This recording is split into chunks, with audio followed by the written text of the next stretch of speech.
Hello student, स्वागत है आपका नए वीडियो चैनल को प्रोवाइड करा रहा हूँ प्रीवियस के क्वेश्चन है कि वर्गाकार आधार वाले प्रिज्म की भुजा 15 सेंटीमीटर है। अगर प्रिज्म का कुल क्षेत्रफल जो हमारा 608 सेंटीमीटर स्क्वायर है तो इसका आयतन क्या होगा। देखो, अगर टोटल सरफेस एरिया हमारा प्रिज्म का दे रखा है तो इसका मतलब होता है कि उसका lateral surface area plus area दे रखा है टॉप प्लस बॉटम का।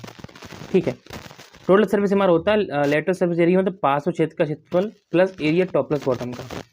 अब एल से क्या होता है, एल से हमारा लेटरल सरफेस एरिया होता है perimeter of base into height. ठीक है, देखो अगर प्रिज्म की भुजा एच है, अब हम मान लेंगे प्रिज्म का जो भुजा है हमारी वर्ग की वो ए है।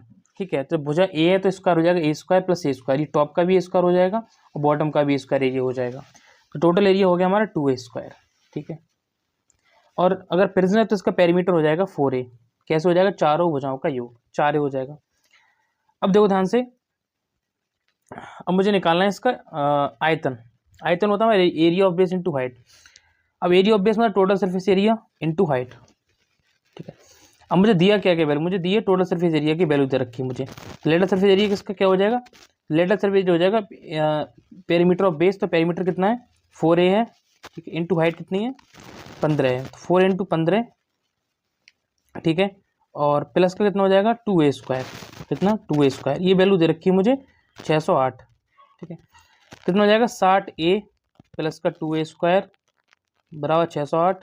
तो हो जाएगा 2a स्क्वायर, ये दो कॉमन ले लो, सबसे दो कॉमन लोगे तो हो जाएगा a स्क्वायर प्लस का 30, ये माइनस का इधर आके माइनस हो जाएगा, 2 3 6 2 चौका 304 बराबर 0। अब इसको ए संख्या में तोड़ना ही, ये 30a है। ठीक है, ए संख्या में तोड़ना है कि गुणा करके 304 आए और जोड़ के 30 आए हमारा प्लस का। 304 को तोड़ लो, फिर 4 से भाग दोगे तो हो जाएगा 4 एकम 4। ठीक है, 4 से भाग दोगे तो 4 सत्ते 28।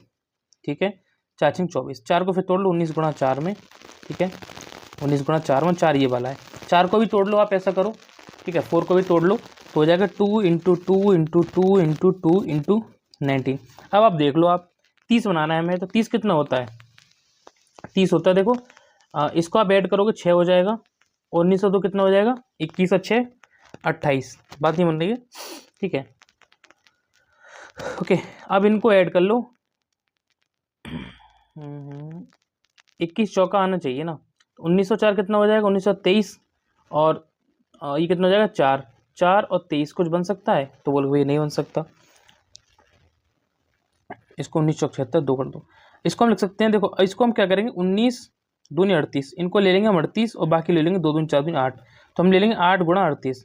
तो ये जोड़ के क्या होगा, देखो 8 गुणा 38 मैंने ऐसे लिया है कि प्लस का मैंने 38 ले लिया। ठीक है, और माइनस का 8 ले लिया, ये हमारी ए की वैल्यू निकल कर आ गई। आप चाहो तो इसमें बुट करके देख लेना ए की वैल्यू। ठीक है, इसको फर्दर हम क्या फ्रैक्शन से चेक करते हैं, 19 और 8, 38 और 8 हो गया 8 2 64। अब देखो ध्यान से, माइनस का है तो इसको पॉजिटिव कर लेते हैं, तो ए की वैल्यू हमारी आ गई 8, तो भुजा आ गई 8। चाहो तो इसको आप सॉल्व करके देख सकते हो, 2 घात समीकरण, ज़्यादा बड़ी बात नहीं है। अब हमें इसका आयतन फाइंड आउट करना है, तो आयतन कितना होगा b बराबर आयतन होगा एरिया ऑफ बेस। तो बेस के एरिया कितना हो जाएगा 64। ठीक है, इंटू हाइट कितनी है, हाइट दे रखी 15, तो बन जाएगा 60 का सुपर हासिल 6 15 का 90 96, 960 आ जाएगा हमारा सी ऑप्शन। तो आपको पता होना चाहिए कि अगर प्रिज्म है, प्रिज्म का टोटल सरफेस एरिया कितना होता है, तो एल एस ए और लेटरल सरफेस एरिया होता है area of base into height. ठीक है, प्लस के एरिया हो गया। Thank you.